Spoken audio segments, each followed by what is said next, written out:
Good morning साथियों जो राजस्थान विश्वविद्यालय द्वारा आपका बीए बीएड फर्स्ट ईयर जो इंटीग्रेटेड कोर्स है उसका अपन पेपर नंबर 4 पढ़ रहे थे।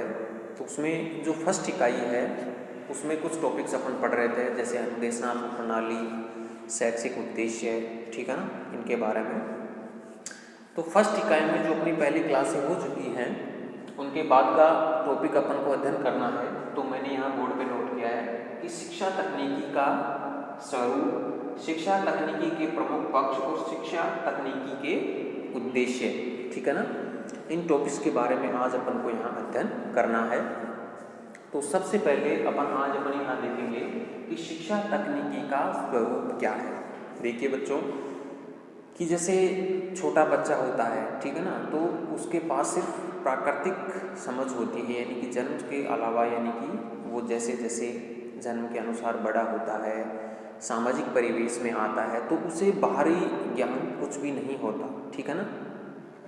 तो कहने का तात्पर्य ये है कि शिक्षा तकनीकी का जो स्वरूप है उसे हम एक शब्दों में नहीं बयां कर सकते। यानी कि जिस प्रकार वो बड़ा होता है, तरह तरह की चीज़ें सीखता है, बाहरी ज्ञान के संपर्क में आता है, ठीक है ना, तो उसका स्वरूप यानी कि टेक्नोलॉजी, शिक्षा तकनीकी का स्वरूप भी बदलता जाता है। हालांकि इसको बाद में फिर अलग अलग भागों में डिवाइड किया गया कि अदा, प्रक्रिया और प्रदायन की इनपुट आउटपुट प्रोसेस, ठीक है ना, इसके बारे में इसको बांटा गया है या इसके स्वरूप में डिफाइन किया गया है। तो शिक्षा तकनीकी का स्वरूप जैसे मैंने नोट्स बनाए हैं उसके अनुसार एक बार आपको मैं बोल के यहाँ बताने की कोशिश करता हूँ कि बालक जिस किसी से भी कुछ नया सीखता है वही उसका शिक्षक होता है। यानी कि कहा भी गया है कि बच्चे की जो प्रथम शिक्षक होती है वो उसकी माता होती है, ठीक है ना। यानी कि उसके परिवारजनों से, वो माँ से सर्वप्रथम सीखने की कोशिश करता है, उसके माता पिता जैसा अनुकरण करता है, उसके परिवार वाले जैसा अनुकरण करते हैं, तो उसी से वो सीखने की कोशिश करता है। तो बालक जिस किसी से भी कुछ नया सीखता है वही उसका शिक्षक होता है। शिक्षक बालक की मनोवृत्तियों को जानकर उसमें निहित शक्तियों का विकास करता है। यानी कि बालक में कौन कौन सी विशेषताएं, इन चीज़ों को कौन जानता है, शिक्षक जानने की कोशिश करता है और फिर उसके अनुसार उसमें क्या चेंजिंग करने हैं, क्या परिवर्तन करने हैं, इस प्रकार वो परिवर्तन करने की कोशिश करता है। कौन? शिक्षक बालक में। तो शिक्षक बालक की मनोवृत्तियों को जानकर उसमें निहित शक्तियों का विकास करता है। उन अंतर्निहित शक्तियों का प्रकाशन किस विधि से किया जाए, यह प्रयोग करके दिखाया जाए। किस पद्धति से वह अधिगम सरलता से कर सकता है, यानी कि किस प्रकार की टेक्नोलॉजी अपनाई जाए कि जो बच्चा है वो आसानी से चीज़ों को सीख सके। किस प्रकार बालक का सर्वांगीण विकास संभव है, ये सभी महत्वपूर्ण तथ्य शिक्षा तकनीकी में ही आते हैं। यानी कि बालक का जो विकास है, डेवलपमेंट है, संपूर्ण विकास है, वो किस प्रकार से किया जाए, तो ये सब जो कार्य हैं वो शिक्षा तकनीकी के तहत आते हैं। ये शिक्षा तकनीकी के स्वरूप हैं कि अलग अलग तरीकों से बालक का विकास कैसे किया जाए, या फिर इसी को शिक्षा तकनीकी कहा जा सकता है। तो शिक्षा तकनीकी का जो स्वरूप है वो अलग अलग समय में अलग अलग हो सकता है, ठीक है ना। किसी एक प्रकार से बालक का विकास नहीं किया जाता, उसमें बहुत सी तकनीकी अपनाई जाती है। तो इस प्रकार ये होता है शिक्षा तकनीकी का स्वरूप। दूसरी बात यहाँ पर करते हैं शिक्षा तकनीकी के प्रमुख पक्ष। शिक्षा तकनीकी के जो प्रमुख पक्ष हैं उनको 3 भागों में यहाँ बांटा गया है, आदा, प्रक्रिया और प्रोसेस। यानी कि कंप्यूटरी भाषा में इनको कहा गया है इनपुट, प्रोसेस और आउटपुट। यानी कि बच्चे के यहाँ सिखाया जाता है, बच्चा क्या सीखता है और उसके बाद उसका जो मूल्यांकन होता है, ठीक है ना, उसको क्या यहाँ नाम दिया गया है, यहाँ प्रधान नाम दिया गया है। यानी कि इनपुट, यानी कि बच्चे के अंदर जो सिखाने की प्रथम स्टेज है, यानी कि बच्चे को यहाँ सिखाया जाता है, ठीक है ना, उसको इंस्ट्रक्शन दिए जाते हैं, टीचर बच्चे को सिखाने की कोशिश करता है, पुराने ज्ञान को नवीन ज्ञान से जोड़ने की वो कोशिश करता है। तो इसको यहाँ क्या नाम दिया गया है, अदा नाम दिया गया है, इंग्लिश में कहा गया है इसको इनपुट, ठीक है।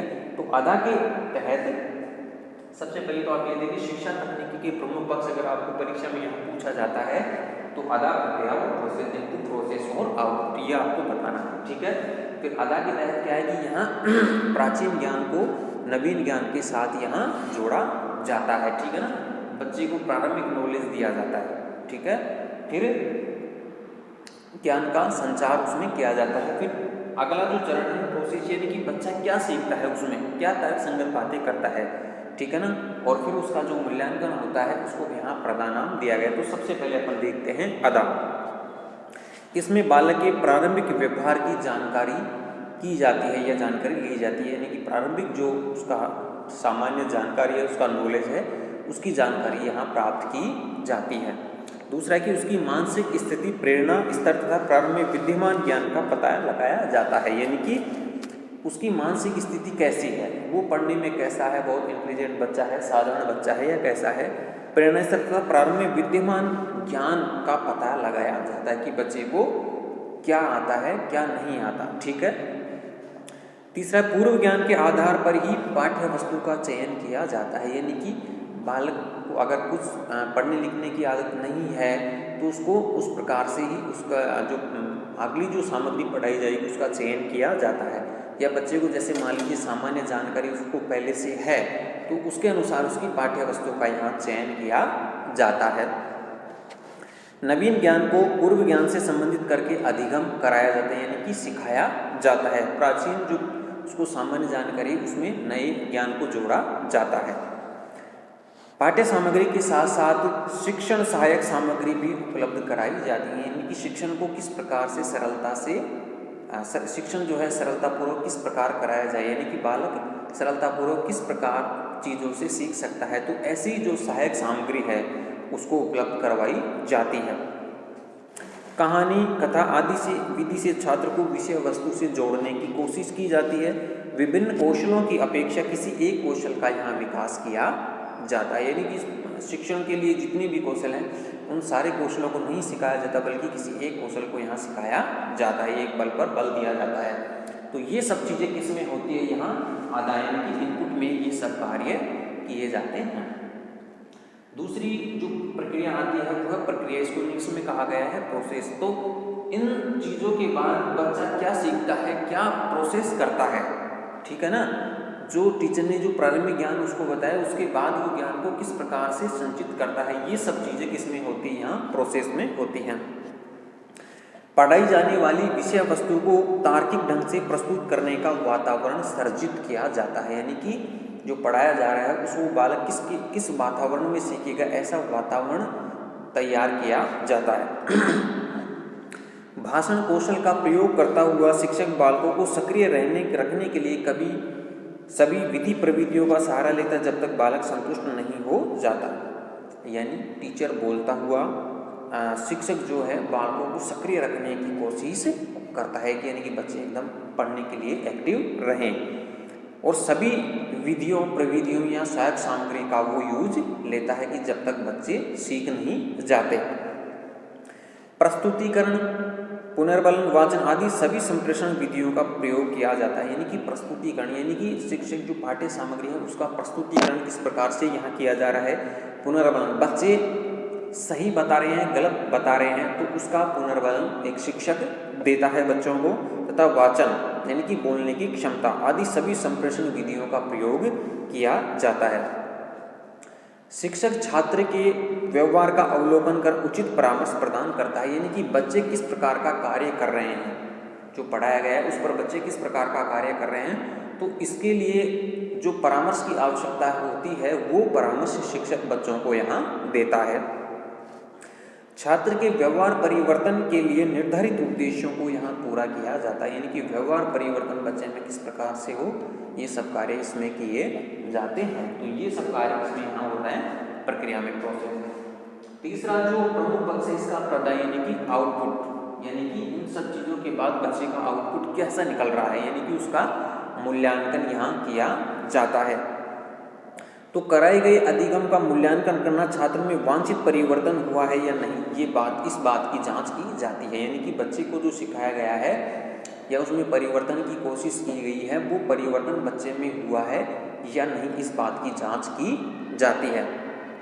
दूसरा है पढ़ी गई विषय वस्तु को छात्र कितना ग्रहण करते हैं या जो बालक हैं वो कितना उससे सीखते हैं, इस हेतु प्रश्न पूछे जाते हैं, यानी कि क्वेश्चन किए जाते हैं बच्चों से। लिखित अभिव्यक्ति ज्ञात करने हेतु परीक्षा का आयोजन होता है, यानी कि बच्चे लिख भी पाते हैं या नहीं, तो इसके लिए क्या है कि परीक्षा यहाँ बच्चों की ली जाती है, जिससे सभी प्रकार के वस्तुनिष्ठ और एक दो कुछ बड़े सवाल भी यहाँ बच्चों से पूछे जाते हैं। संपूर्ण विषय वस्तु का सामान्यीकरण कर छात्रों को बताया जाता है। तो इस प्रकार से साथियों इसके 3 पक्ष हैं, शिक्षा तकनीकी प्रमुख पक्ष आधा, प्रोसेस और प्रदान, यानी कि इनपुट, प्रोसेस और प्रक्रिया। ठीक है, तो इस चीज का आपको यहाँ ध्यान रखना है। तीसरी बात करते हैं कि शिक्षा तकनीकी के उद्देश्य कौन कौन से, ठीक है ना, यानी कि पढ़ाई के दौरान बच्चों को सिखाने के दौरान जो शैक्षिक टेक्नोलॉजी है उसके उद्देश्य कौन कौन से हैं। तो साथियों यहाँ विद्वानों ने इसके 7 उद्देश्य यहाँ निर्धारित किए हैं। सबसे पहला है कि शिक्षण उद्देश्यों को निर्धारण तथा व्यवहार परिवर्तन, यानी कि शिक्षण के जो उद्देश्य हैं उनको प्राप्त किया जाए और जो छात्र हैं उनमें परिवर्तन, व्यवहार परिवर्तन की कोशिश की जाए। दूसरा है कि बालकों में निहित शक्तियों का उद्घाटन, यह है कि बच्चों में जो शक्तियाँ हैं उनका प्रस्फुटन किस प्रकार से किया जाए, दूसरा उद्देश्य। तीसरा है कि पाठ्य वस्तु का स्तरानुसार चयन करना, यानी कि जो बच्चा सीख रहा है उसके अनुकूल जो पाठ्य वस्तु है उसका चयन करना। विषय वस्तु का प्रस्तुतिकरण, यानी कि बच्चों को जो सिखाई जाने वाली चीज़ है उसका प्रस्तुतिकरण यहाँ किस प्रकार से किया जाना है।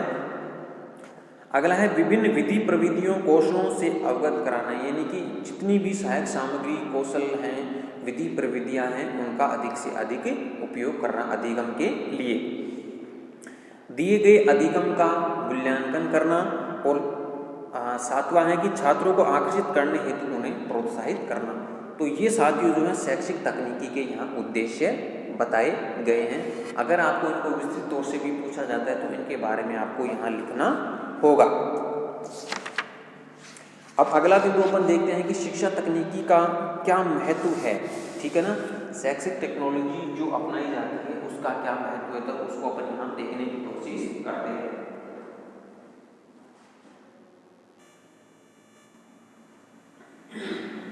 साथियों यहाँ पर अगला बिंदु देखते हैं कि शिक्षा तकनीकी का महत्व और प्रणाली का अर्थ। यहाँ शिक्षा तकनीकी का महत्व यानी कि वर्तमान समय में जो एजुकेशन टेक्नोलॉजी है उसका क्या महत्व है, ठीक है।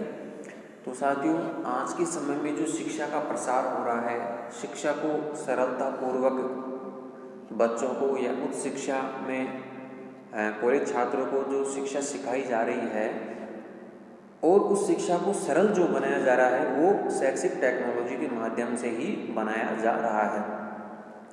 किसी भी चीज़ को आसान बनाने का तरीका क्या हो सकता है, यहाँ टेक्नोलॉजी हो सकती है। जैसे मान लीजिए पूरा जो भारत का भूभाग है उसको समझना है तो हम प्रोजेक्टर की सहायता से उसको आसानी से समझ सकते हैं। उनको ऑडियो वीडियो रिकॉर्ड करके अपन उसको देख सकते हैं। यानी कि जो आज के समय में जो हर बच्चे तक शिक्षा की पहुंच है वो शैक्षिक टेक्नोलॉजी के माध्यम से ही हुई है। तो इसके बिंदु जो हैं हम विस्तृत तौर से देखने की कोशिश यहाँ करते हैं कि जो शैक्षिक टेक्नोलॉजी है कि तकनीकी शब्द का सामान्य अर्थ है इस प्रकार लगाया जा सकता है कि किसी भी क्षेत्र में किसी कार्य को करने के लिए किसी विशिष्ट कला का सहारा लेना, या फिर ऐसे कह सकते हैं कि तकनीकी किसी कार्य का संपादन करने की एक विशिष्ट कला है। यानी कि किसी को कार्य को आसान बनाना, किसी कार्य को करना एक टेक्नोलॉजी का ही यहाँ स्वरूप हो सकता है। प्रत्येक कार्य को करने के लिए एक अभिप्रेरणा आवश्यक है। जब हम किसी वस्तु, स्थान, व्यक्ति, वातावरण से प्रभावित होते हैं तो उस कार्य को विशेष प्रकार से करने की एक इच्छा जागृत होती है। शैक्षिक तकनीकी शब्द शिक्षा प्रदान करने की एक नवीनतम तकनीकी है। शिक्षा प्लस तकनीकी इन दोनों शब्दों को मिला देने का अर्थ होता है कि शिक्षा प्रदान करने की एक विशिष्ट कला या विधि, ठीक है। तो ये इसका सामान्य सा अर्थ हो गया। अब हम देखते हैं शिक्षा टेक्नोलॉजी का स्वरूप जो है वो कैसा है, यानी कि इसके महत्व के जो बिंदु हैं वो कौन कौन से हैं उसको मैं एक बार यहाँ बोलकर बताने की कोशिश करता हूँ साथियों।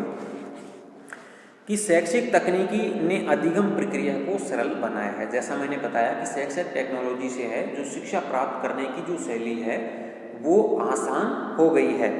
तो शैक्षिक तकनीकी ने अधिगम प्रक्रिया को सरलतम बनाया है।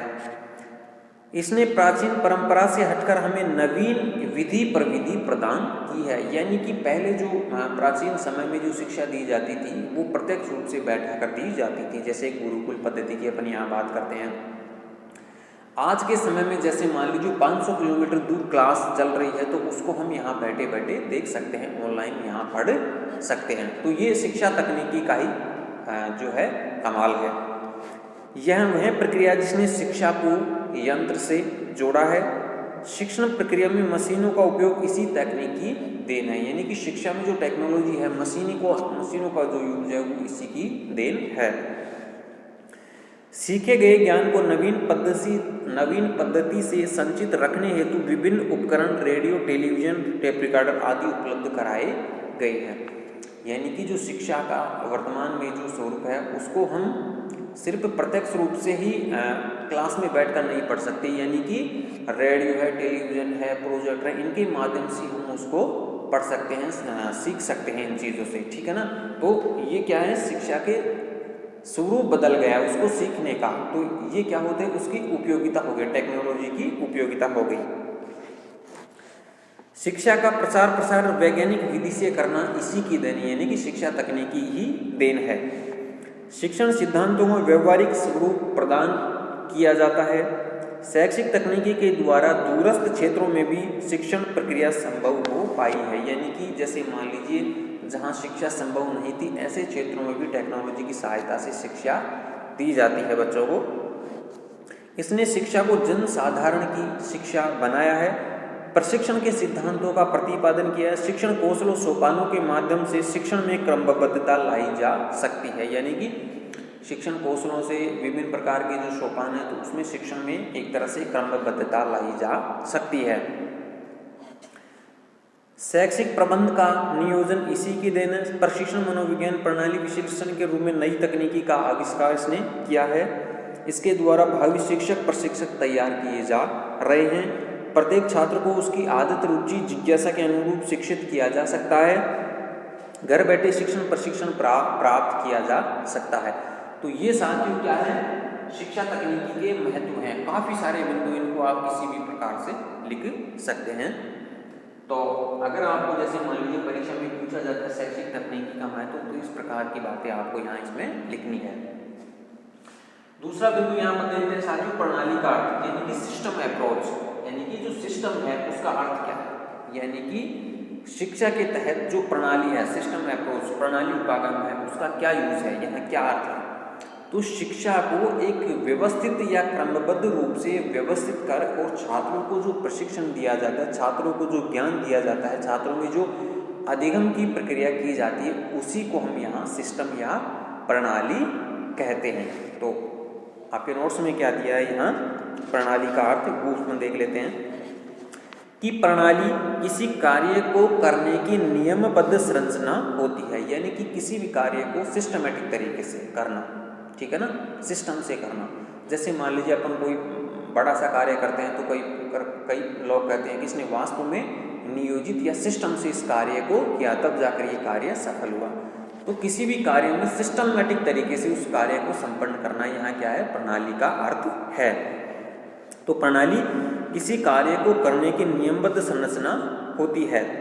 इसमें विभिन्न सिद्धांतों का समावेश होता है।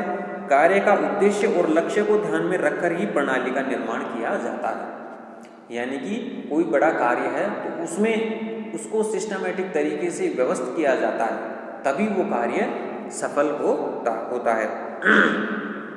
तो कार्य का उद्देश्य और लक्ष्य को ध्यान में रखकर ही प्रणाली का निर्माण किया जाता है। प्रणाली को सामान्य अर्थ में नियम भी कह सकते हैं। यानी कि प्रणाली का दूसरा अर्थ अपन देखें तो इसको नियम भी कह सकते हैं। इस प्रकार किसी कार्य या लक्ष्य तक पहुंचने के लिए नियमबद्ध श्रृंखला का नियोजन करना, उद्देश्यों के अनुसार उसका नियमन करना प्रणाली कहलाती है। इसके विभिन्न विभाग हो सकते हैं। अंगों में परस्पर संयोजन आवश्यकता होता है, अन्यथा प्रणाली प्रभावशाली कार्य में परिणत नहीं हो सकती। यानी कि इसके अगर अलग अलग अंग हैं तो उन भागों में सामंजस्य होना जरूरी है, तभी आपका ये सिस्टम अप्रोच यानी प्रणाली उपागम तभी संभव हो सकता है या सक्सेस हो सकता है। तो साथियों, सिस्टम अप्रोच यानी कि प्रणाली जो उपागम है उसकी कौन कौन सी विशेषताएं, उनको हम यहाँ एक बार देख लेते हैं कि इसके निर्माण प्रक्रिया में उद्देश्यों और लक्ष्यों का निर्धारण पूर्व में ही होता है, यानी कि जो इसके लक्ष्य और उद्देश्य हैं उनको शुरू में ही सिस्टमेटिक तरीके से करने की यहाँ कोशिश की जाती है। ठीक है ना, सिस्टम यानी कि नाम से ही यहाँ स्पष्ट हो रहा है कि पूरा काम सिस्टम से होना चाहिए। तो इसके निर्माण प्रक्रिया में उद्देश्यों और लक्ष्यों का निर्धारण पूर्व में ही होता है। इसके विभिन्न विभाग निर्धारित उद्देश्यों की प्राप्ति में परस्पर सहयोगी होते हैं, यानी कि अगर इसके अलग अलग विभाग हैं तो उनमें यहाँ संयोजन या संयोजकता होनी जरूरी है। अंगों में परस्पर अंतःक्रिया होने से एक दूसरे पर आश्रित होते हैं, यानी कि अंग परस्पर संबंधित हैं तो वो एक दूसरे पर आश्रित होते हैं। प्रणाली में तार्किक एवं क्रमबद्ध नियोजन होता है, यानी कि इसमें क्रमबद्धता जरूरी है। इसमें विभिन्न नियमों सिद्धांतों में परस्पर अंतर संबंध स्थापित होता है। तो इस प्रकार आपका क्या हो गया, ये प्रणाली या सिस्टम अप्रोचेस होता है। इसकी विशेषताएं मैंने बता दी। इसके जो घटक हैं साथियों, इसके वही 3 घटक हैं, अदा, प्रोसेस और प्रदा, यानी कि इनपुट, प्रोसेस और आउटपुट। यानी कि अगर आपको प्रणाली उपागम के यहाँ घटक पूछे जाते हैं तो घटक इसके 3 घटक हैं, यहाँ अदा यानी कि इनपुट, और प्रोसेस प्रक्रिया, और प्रदा यानी कि आउटपुट। जिस प्रकार से प्रारंभिक जो ज्ञान होता है वो यहाँ इसमें इनपुट है, उसके बाद जो बच्चा क्या प्रोसेस कर रहा है, क्या सीख रहा है, और फिर उसका मूल्यांकन, तो वो आउटपुट। 3 घटक इसके आपको यहाँ बताने हैं, आदा, प्रक्रिया और प्रदा। ठीक है साथियों, इसके बाद आता है आपका अनुदेशन प्रणाली। ठीक है, तो अनुदेशन प्रणाली अपन ने जब शुरू में जो क्लास पढ़ी उसमें, यानी कि अनुदेशन का मतलब है यहाँ इंस्ट्रक्शन देना बच्चों को, साथियों को, यानी कि बच्चा क्या सीख रहा है उसको सिखाने के लिए एक शिक्षक जो इंस्ट्रक्शन देता है, ठीक है ना, यहाँ उसको अनुदेशन कहा गया है। यानी कि अनुदेशन जो प्रणाली है एक शिक्षण का जो है महत्वपूर्ण अंग है। यह शिक्षण अधिगम को प्रभावशाली बनाने, छात्र को क्रियाशील रखने, उद्देश्यों, शिक्षण व्यू को मूल्यांकन करने में उपयोगी है। अनुदेशनात्मक प्रणाली के जो उपागम है वो है प्रक्रिया का स्तर, पाठ्यवस्तु का निर्माण, पाठ्यवस्तु का प्रस्तुतिकरण। ठीक है, यानी कि इनके जो सोपान हैं वो 3 हैं कि प्रक्रिया का स्तर क्या है, पाठ्यक्रम का निर्माण और पाठ्यवस्तु का प्रस्तुतिकरण। अनुदेशन तकनीकी की जो विशेषताएं हैं वो अपन ने पहले चर्चा कर चुके अपनी जो पहले क्लास। इंस्ट्रक्शन में क्या है कि शिक्षक बच्चों को इंस्ट्रक्शन देता है और बच्चे खुद सीखने की कोशिश यहाँ करते हैं। तो अनुदेशन तकनीकी में छात्र स्वयं सीखता है। इस विधि में अभिक्रमित अधिगम को आधार माना जाता है। यह विधि सभी को समान अवसर उपलब्ध करवाकर सीखने को प्रभावित कर सकती है। यानी कि अगर इंस्ट्रक्शन दे रहा है शिक्षक बच्चों को तो सभी को समान सीखने का यहाँ अवसर प्राप्त होता है। उद्दीपन अनुक्रिया में छात्रों की अपेक्षित सहायता स्वरूप उन्हें अनुक्रिया करने को प्रेरित किया जाता है। यानी कि टीचर जो है अगर उनको आवश्यकता है सीखने की तो उस प्रकार से उनको जो है शिक्षक परामर्श देता है। यहाँ संपूर्ण पाठ्य वस्तु को खंडों में विभाजित कर पाठ्य वस्तु को सरल बनाने की कोशिश की जाती है। इसमें विभिन्न विधि प्रविधियों का समावेश किया जाता है। तो साथियों ये अभिक्रमित अनुदेशन की आपको यहाँ अनुदेशनात्मक प्रणाली की अगर आपको यहाँ विशेषताएं पूछी जाती हैं तो ये विशेषताएं आपको लिखनी है। ठीक है साथियों, शिक्षा तकनीकी का महत्व हो गया, प्रणाली का अर्थ हो गया, और अनुदेशनात्मक प्रणाली जो आपको पहले भी मैंने बताई और यहाँ भी चर्चा की है। आगे के टॉपिक हैं वो हम आगे वाली इस क्लास में चर्चा करेंगे। तब तक साथियों जो यहाँ बताया उसको आप रिवाइज करते रहिए, आप अपनी नोटबुक से भी पढ़ते रहिए। तब तक कि अब आगे जो क्लास होगी हम आगे चर्चा करेंगे। तब तक के लिए धन्यवाद, थैंक यू।